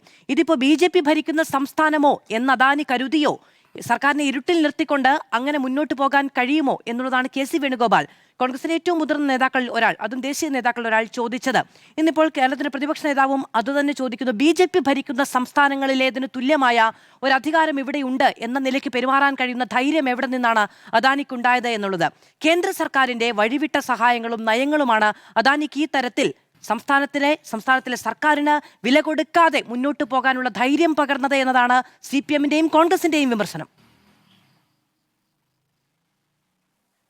അല്ല, ഇവർ തമ്മിലുള്ള ഈ ചക്കളത്തി പോരാട്ടത്തിനിടയിൽ BJP എന്ത് പഴച്ചു എന്നാണ് എനിക്ക് മനസ്സിലാവാത്തത്. ഇനി അതവിടെ നിൽക്കട്ടെ. ഈ രാജ്യത്ത് നിലവിലുള്ള നിയമങ്ങൾ, ഇവരേർപ്പെട്ടിരിക്കുന്ന സുവ്യക്തമായ ബ്ലാക്ക് ആൻഡ് വൈറ്റിലുള്ള കരാർ, ആ കരാറിലെ വ്യവസ്ഥകൾ, ഇതിനനുസരിച്ചല്ലേ ഇനി ആർക്കും നീങ്ങാൻ കഴിയുള്ളൂ. ഞാൻ മനസ്സിലാക്കിയിടത്തോളം ഇവരുടെ ഈ കരാർ വ്യവസ്ഥകൾ പ്രകാരം കേരള ഗവൺമെൻറ്റിൻ്റെ അനുമതിയില്ലാതെ അവർക്ക് ഇതിൻ്റെ അകത്തെ ഷെയർ ഓഹരി ഘടനയിൽ മാറ്റം വരുത്താൻ കഴിയില്ല.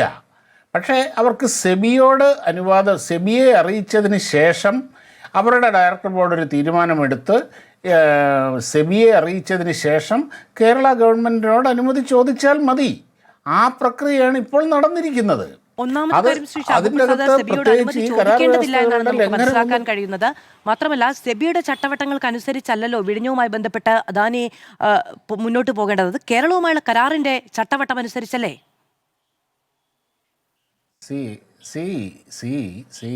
അദാനി പോർട്സ് എന്ന് പറയുന്നത് സെബിയിൽ ലിസ്റ്റ് ചെയ്ത ഒരു കമ്പനിയാണ്. അതിൻ്റെ അകത്ത് അതിൻ്റെ കാര്യം, അത് ഞാനൊരു ഈ പറഞ്ഞ പോലെ ഒരു സാമ്പത്തിക വിദഗ്ധനോ കാര്യങ്ങളോ അല്ല. എങ്കിലും ആ ലിസ്റ്റ് ചെയ്ത് ഈ രാജ്യത്തെ നിയമമാണത്. ആ നിയമത്തിനനുസരിച്ച് മാത്രമേ അവർക്ക് ചെയ്യാൻ കഴിയുള്ളൂ. ഇപ്പോൾ ഞാൻ മനസ്സിലാക്കിയെടുത്തോളം കരാർ അങ്ങനെ കൈമാറിയൊന്നും നടന്നിട്ടില്ല. അവർക്ക് അത് ചെയ്യണം എന്നുണ്ടെങ്കിൽ തീർച്ചയായും കേരള സർക്കാരിൻ്റെ അനുമതി ആവശ്യമാണത്. ഇതിപ്പം കാള പറ്റു കയറെടുത്തു, ആ കാളെ കുറന്ന ഇവിടെ പായസ വിതരണവും നടക്കുന്ന മാതിരിയാണ് ഇവിടെ കാര്യങ്ങൾ നടക്കുന്നത്. ഇനി എന്ത് തന്നെയായാലും ഇനി അതവിടെ നിൽക്കട്ടെ. ഇവിടെ ഫോറിൻ ഇൻവെസ്റ്റ്മെൻറ്റ്, വലിയ തോതിലുള്ള ഇൻവെസ്റ്റ്മെൻറ്റ് വരേണ്ടത് ആവശ്യമാണ്. ഇന്ത്യയിലെ പ്രമുഖ തുറമുഖങ്ങളിലെല്ലാം ഈ MSC എന്ന് പറയുന്ന ലോകത്തിലെ ഏറ്റവും വലിയ ഷിപ്പിംഗ് കമ്പനിക്ക് ഷെയർ ഉണ്ട്. അവരുടെ ഇൻവെസ്റ്റ്മെൻറ്റ് അവിടെ ഉണ്ട്. അതുമല്ല, ഇതൊരു കൺസോർഷ്യം മോഡലിലാണ് ഇതൊക്കെ ഈ ഷിപ്പിംഗ് വർക്ക് ചെയ്യുന്നത്. അപ്പം ഏതാണ്ട് ഇവിടെ അതുമല്ല, ഇപ്പോൾ ഇതിൻ്റെ അകത്ത് ഈ ഷെയർ കൈമാറ്റത്തിലൂടെ ലഭിക്കുന്ന ആ തുക അദാനി എടുത്ത് വീട്ടിൽ കൊണ്ടുപോകുന്നതല്ല, അത് ഈ വിഴിഞ്ഞത്ത് തന്നെ ചെലവഴിക്കുകയാണ്. ഈ വിഴിഞ്ഞത്തിൻ്റെ ഭാവിക്ക് വേണ്ടി അതിൽ കൂടെ കൂടുതൽ അവിടെ തൊഴിലവസരങ്ങൾ ഉണ്ടാകുകയാണ്. നമ്മുടെ സംസ്ഥാനം വികസിക്കണേ. അതായത് കേരളത്തിന്റെ തുറമുഖത്തിൽ MSC നിക്ഷേപിക്കുന്നില്ല. 3/4 മണിക്കൂറിന് ശേഷം എൻ്റെ അടുത്ത് വന്നിട്ട് മാധു ഇങ്ങനെ തുടങ്ങിയാൽ വലിയ ബുദ്ധിമുട്ടാണ് കേട്ടോ. അല്ല, അതിലൊരു പ്രശ്നമുണ്ട്. അങ്ങ് സംസാരിച്ചോളൂ. ഞാൻ അങ്ങയുടെ ക്ഷമ പറഞ്ഞുകൊണ്ടാണല്ലോ ഇടവേളയിലേക്ക് പോയത്, അത്രയും വൈകിയതിൽ. മറ്റതിഥികളിലേക്കല്ല, ഞാൻ എല്ലാവരിലേക്കും നിന്ന് തന്നെയാണ് പോകുന്നത്. ഒറ്റ കാര്യമേ പറയുന്നുള്ളൂ. കേരളത്തിന്റെ തുറമുഖ മേഖലയിൽ MSC നിക്ഷേപിക്കുന്നില്ല. MSC നിക്ഷേപിക്കുന്നതിന്റെ നടത്തിപ്പ് കരാറിലാണ്. ആ നടത്തിപ്പ് കരാറിൽ MSC നിക്ഷേപിച്ചില്ലെങ്കിലും അത് മുന്നോട്ട് കൊണ്ടുപോകാൻ ബാധ്യസ്ഥമായ ഒരു കമ്പനിയാണ് അപ്പുറത്ത് നിൽക്കുന്ന അദാനിയുടെ കമ്പനി. MSC നിക്ഷേപിച്ചില്ല എങ്കിൽ പോലും അത് മുന്നോട്ട് കൊണ്ടുപോകാൻ ബാധ്യസ്ഥമാണ്. അതുകൊണ്ട് കേരളത്തിന്റെ തുറമുഖ മേഖലയ്ക്ക് വേണ്ടി MSC എന്തെങ്കിലും ചെയ്യുന്നതല്ല. അത് അദാനിക്ക് നിക്ഷേപം നടത്താനുള്ള മൂല്യസമാഹരണത്തിന് അവർ കൈകൊടുക്കുന്നു എന്നേ ഉള്ളൂ. പറയൂ. ഞാൻ പറയുന്നത് അതല്ല പറഞ്ഞ ഏതാണ്ട് 13,000 കോടി രൂപയാണ്. ആ 13,000 കോടി രൂപ ഇവിടെ നിക്ഷേപിക്കുകയാണെങ്കിൽ അത് എവിടെ ആർക്കാണെന്നേ അതിൻ്റെ ആത്യന്തിക ഗുണം വരുന്നത് മാധു? അദാനിക്കാണ്. ഈ രാജ്യത്തെ പ്രധാനപ്പെട്ട വലിയ തുറമുഖങ്ങളിൽ, ഈ വലിയ തുറമുഖങ്ങളിലെല്ലാം അതിൻ്റെ ഒരു സിസ്റ്റം ഇങ്ങനെ തന്നെയാണ്. ഇനി ഇവിടെ ഞാൻ പറഞ്ഞില്ലേ, കേരള ഗവൺമെൻറ് ഇതുവരെ അതിൻ്റെ അകത്ത് അനുമതി കൊടുത്തിട്ടില്ല. കാര്യം അവർ അനുമതി തേടിയിട്ടേ ഉള്ളൂ, അല്ലാതെ ചെയ്യാൻ കഴിയില്ല. പിന്നെ ഇവിടെ വേറൊരു കാര്യം ഇവിടെ എനിക്ക് വളരെ വിചിത്രമായിട്ട് തോന്നുന്നത് ഇപ്പോഴും വെച്ചല്ലേ, അനിൽകുമാർ ഇവിടെ പറഞ്ഞ ചില കാര്യങ്ങൾ. ഇവിടെ സത്യത്തിൽ അദാനി കേരളത്തിൽ വന്നിട്ട് ചുവന്ന പരവതാനി വിരിച്ചുകൊണ്ട് സ്വീകരിക്കപ്പെട്ട ഒരേ ഒരു പാർട്ടി ഓഫീസ് CPM-ൻ്റെ AKG സെൻ്ററാണ്. ഈ AKG സെൻ്ററിൽ മാത്രമേ ഈ അദാനി പോയിട്ടുള്ളൂ. എന്തായിരുന്നു അദാനി CPM-ഉം തമ്മിലുള്ള ഇടപാട്? വേറെ ഒരു പാർട്ടിയും, കോൺഗ്രസിൻ്റെയും BJP-യോ ഒരൊറ്റ പാർട്ടിയുടെയും ഓഫീസിൽ അദാനി പോയിട്ടില്ല. ഈ രാജ്യത്ത് അദാനി പോയിട്ടുള്ള ഒരേ ഒരു പാർട്ടി ഓഫീസ് CPM-ൻ്റെയാണ്. അപ്പം നമുക്കറിയാൻ അവകാശമില്ലേ എന്താ അദാനി CPM-ഉം തമ്മിലുള്ള ഇടപാടെന്നുള്ളത്? അതിൻ്റെ ചിത്രമുണ്ട്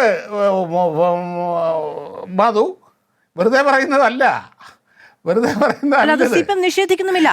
നിങ്ങൾക്ക് ഒന്ന് ഗൂഗിൾ ചെയ്താൽ കിട്ടുന്ന അതാൻ പറഞ്ഞത്. ഇപ്പം ഇവർ ഈ അദാനി എന്നും പറഞ്ഞുകൊണ്ട് ഈ കോലെ കുത്തിച്ചാടി ഈ ബഹളം വെക്കുമ്പം ഒരു വശത്തോടെ നടക്കുന്നത് ഇതാണ്.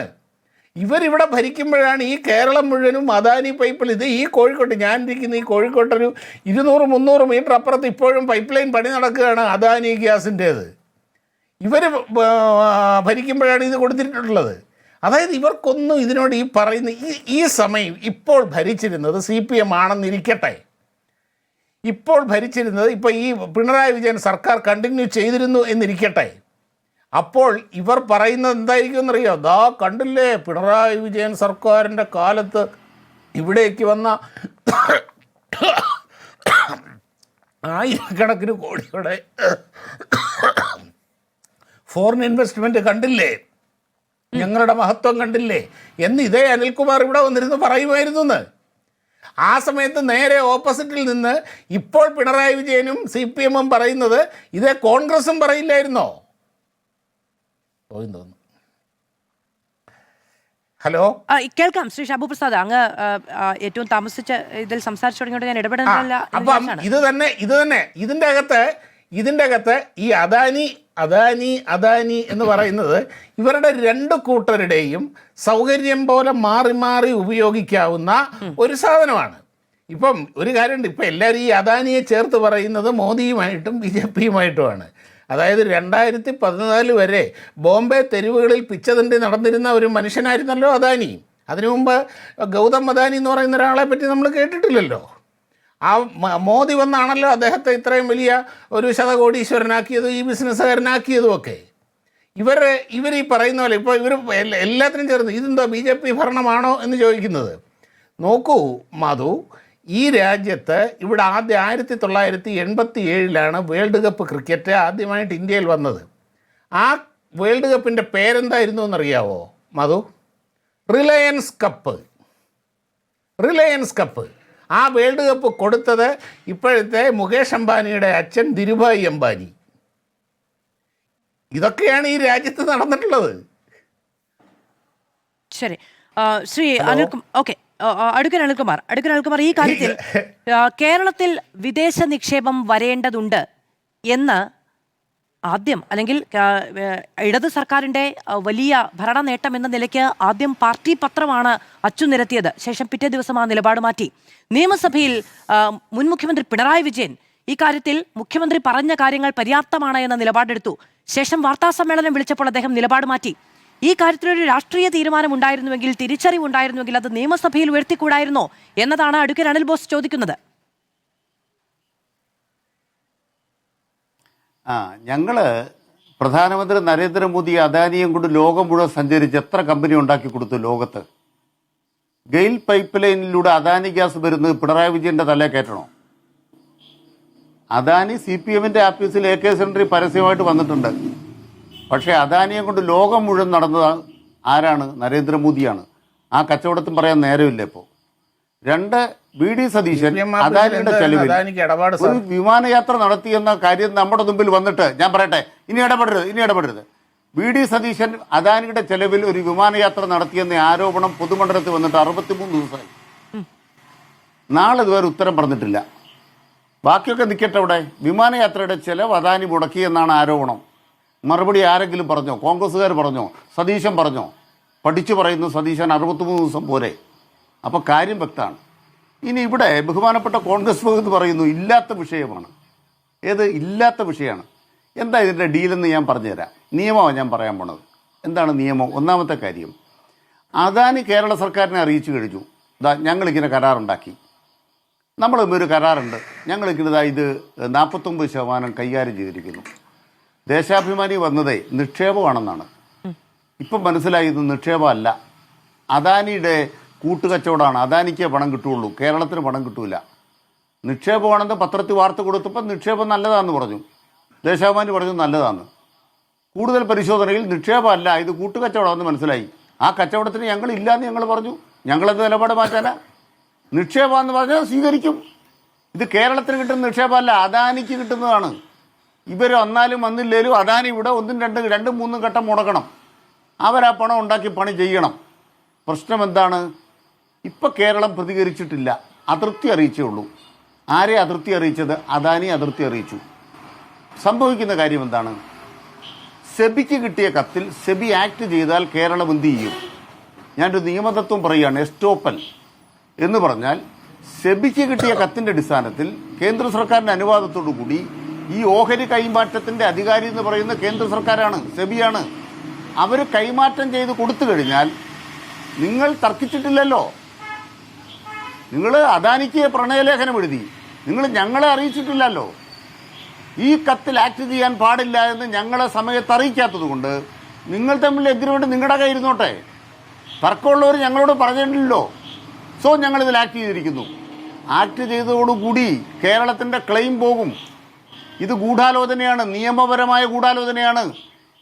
Kerala will be estopped from denying the fact that they are in the very well knowledge of this agreement എന്ന് പറഞ്ഞാൽ ഇപ്രകാരം ഒരു എഗ്രിമെൻ്റ് അദാനിയും MSCയും തമ്മിൽ ഉണ്ടാക്കിയെന്ന വിവരം അറിഞ്ഞിട്ടും കേരളം സെബിയിൽ പരാതിപ്പെട്ടില്ല, കേരളത്തിൻ്റെ പരാതി ഉറക്കെ പറഞ്ഞിട്ടില്ല എന്നതുകൊണ്ട് നാളെ ഇത് ചോദ്യം ചെയ്യാനുള്ള അവകാശം നഷ്ടപ്പെടും.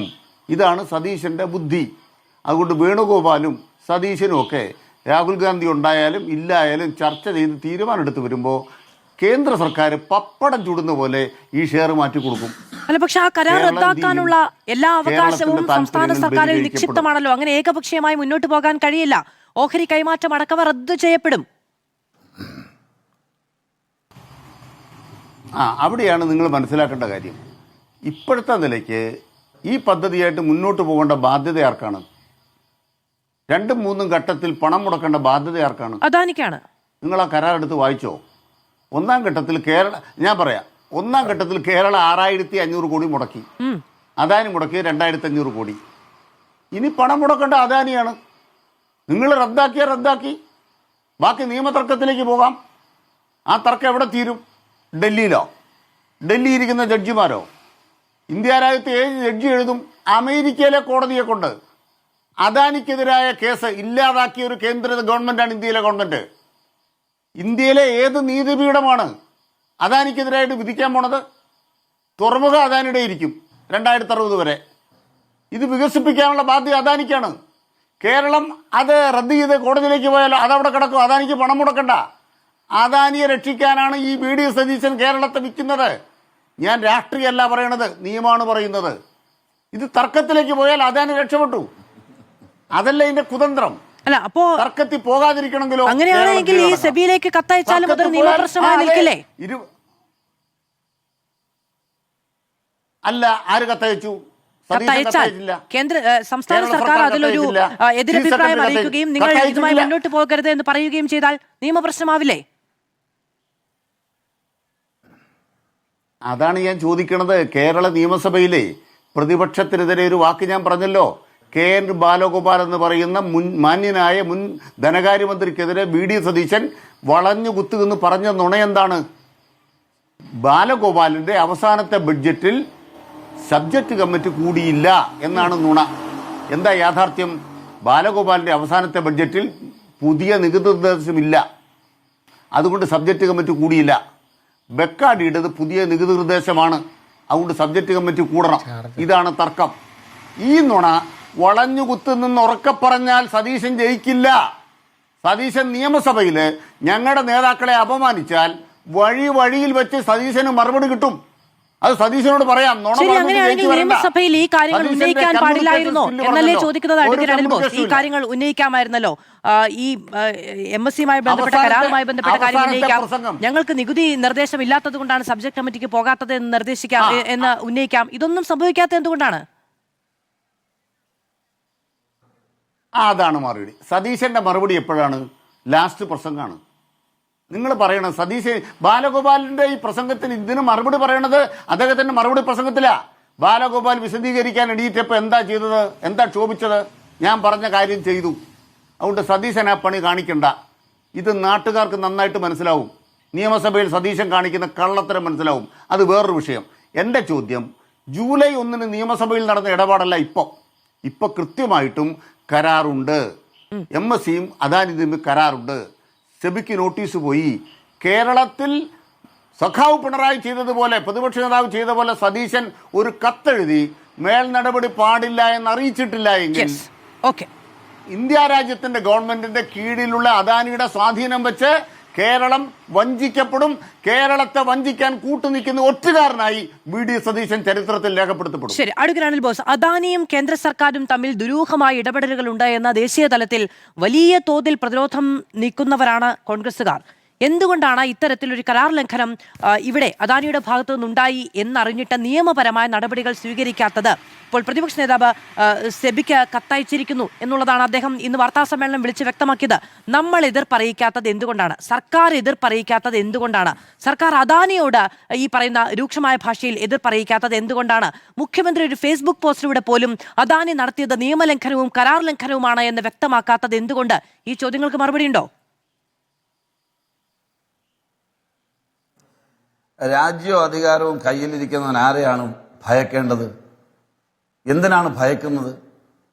ഇവിടെ കൺസഷൻ എഗ്രിമെന്റ് പ്രകാരം സർക്കാരിന്റെ അനുമതിയില്ലാതെ ഈ ഒരു നടപടിക്രമങ്ങളിലേക്ക് പോകാൻ കഴിയില്ല. കേരള സംസ്ഥാന ഗവൺമെന്റ് അനുമതിയില്ലാതെ ഈ ഒരു നടപടിക്രമത്തിലേക്ക് പോകാനില്ല. അതിന്റെ ചെപ്പും പന്തും കയ്യിലിരിക്കുന്ന ആരുടെയിലാണ്? ഇവിടെ വിമർശന ബുദ്ധിയ ഒരു സംശയം പ്രകടിപ്പിച്ചുകൊണ്ട് മാധ്യമപ്രവർത്തകരായ ജ്യോതിർഘോഷ് പറഞ്ഞതുപോലെ ധനകാര്യ വകുപ്പ് മന്ത്രി, നിയമവകുപ്പ് മന്ത്രി, പൊതുഭരണ വകുപ്പ് മന്ത്രി, മുഖ്യമന്ത്രി, തുറമുഖ വകുപ്പ് മന്ത്രി, ഇതെല്ലാം ആരുടെയിലാണ്?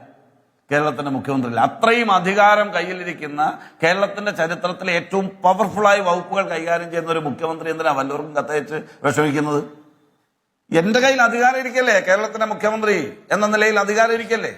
നമ്മൾ വെച്ചിട്ടുള്ള എഗ്രിമെന്റ്, കൺസഷൻ എഗ്രിമെന്റ്, അതിന് പ്രകാരം അവർ പാലിക്കപ്പെടേണ്ട ചട്ടവട്ടക്രമങ്ങൾ പാലിച്ചില്ല എങ്കിൽ വളരെ കൃത്യമായി ആക്ട് ചെയ്യാൻ ഈ ഗവൺമെന്റ് അറിയാന്നേ.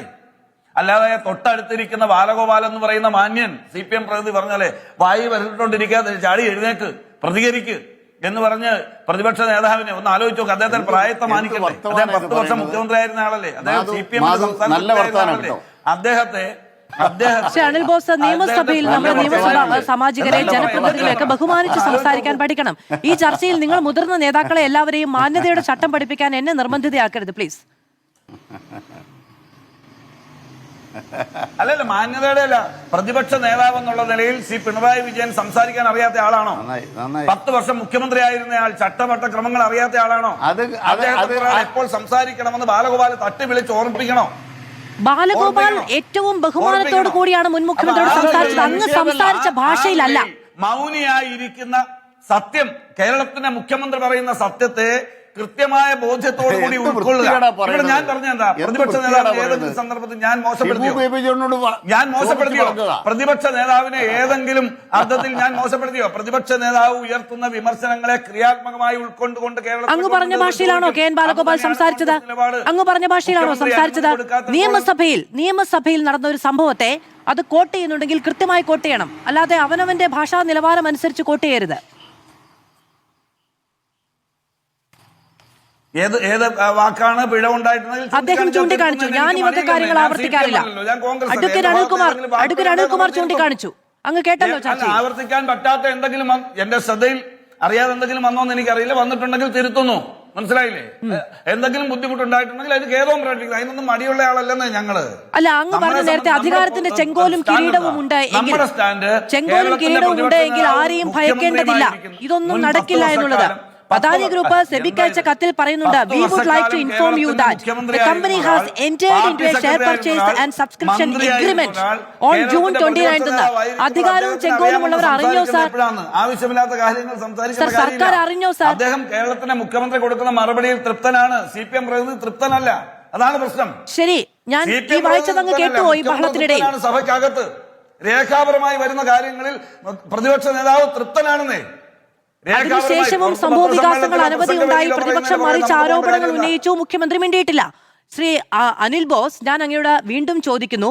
അങ്ങ് പറഞ്ഞു അധികാരവും ചെങ്കോലും കിരീടവും ഒക്കെ ഉള്ളവർക്ക് ഈ പറയുന്ന കാര്യങ്ങളെ ഭയക്കേണ്ടതില്ല, ഇവിടെ ഒന്നും നടക്കില്ല എന്ന്. സർ, അദാനി ഈ സെബിക്ക് അയച്ച കത്തിൽ വ്യക്തമാക്കിയിരിക്കുന്ന ഒന്നുണ്ട്. We would like to inform you that the company has entered into a share purchase and subscription agreement on June 29, 2026 എന്ന്. സർ, അവർ എഗ്രിമെന്റിലേക്ക് കടന്നിരിക്കുന്നു എന്നത് അവർ തന്നെ സെബിക്ക് വ്യക്തമാക്കിയ രേഖ കൈവശമുണ്ട്. ഈ രേഖ സർക്കാരിന് സ്വാഭാവികമായും ഇപ്പോൾ അവരയച്ചില്ലെങ്കിലും നമ്മളൊക്കെ അറിഞ്ഞത് പോലെയെങ്കിലും അറിഞ്ഞിട്ടുണ്ടാകണമല്ലോ. അപ്പോൾ കരാർ ലംഘനം ഉണ്ടായിട്ടുണ്ട് സാർ. അധികാരത്തെയും ചെങ്കോലിനെയും അവർ വകവെച്ചിട്ടില്ല സാർ. നിങ്ങൾ എന്ത് നിലപാടെടുത്തു? അല്ല, അതല്ലേ പറഞ്ഞത്. സർക്കാരിന്റെ മുൻപാകെ വരാത്ത ഒരു കാര്യത്തിൽ, സർക്കാരിന്റെ മുൻപിൽ അനുമതി തേടി വരേണ്ട ഒരു കാര്യത്തിൽ വന്നിട്ടില്ല എങ്കിൽ അതിന് കൃത്യമായ ഇടപെടലുണ്ടാകും.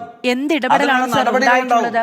ഈ എഗ്രിമെന്റ് റദ്ദ് ചെയ്യാനുള്ള അവകാശം എന്താ ഇടപെടലാണെന്ന് വെച്ചാൽ അത് ഗവൺമെന്റ് ഉണ്ടാക്കുമെന്ന് നമ്മൾ ഈ മാധ്യമ ചർച്ചയിൽ ഇരുന്നുകൊണ്ട് മാധു പറയുന്നത് പോലാണോ കേരളത്തിൽ നമുക്ക് അറിയണ്ടേ sir?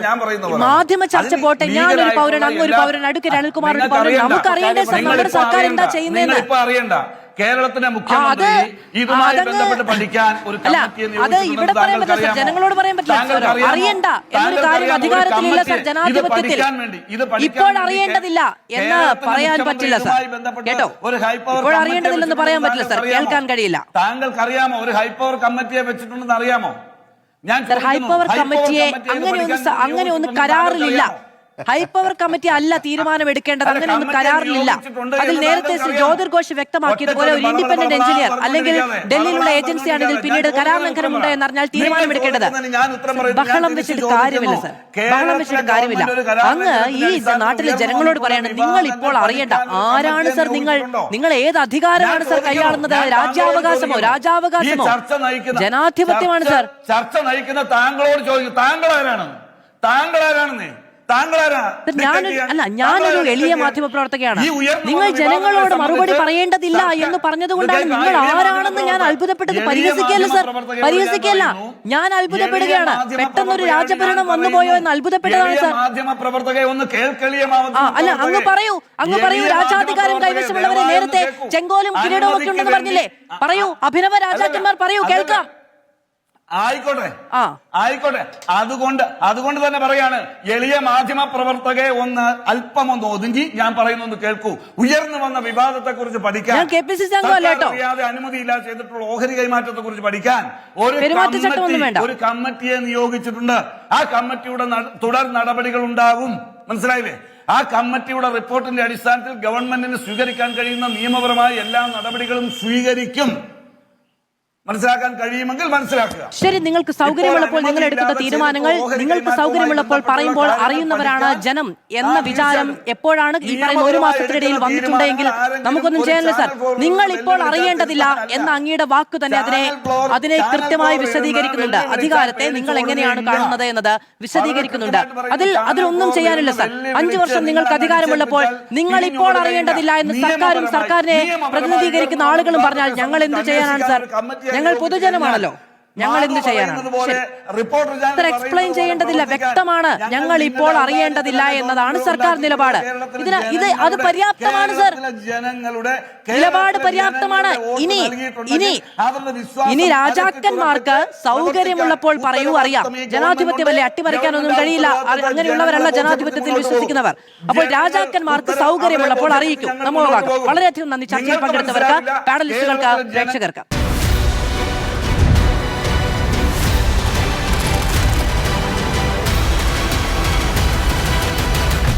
Debate with Madhu Saji.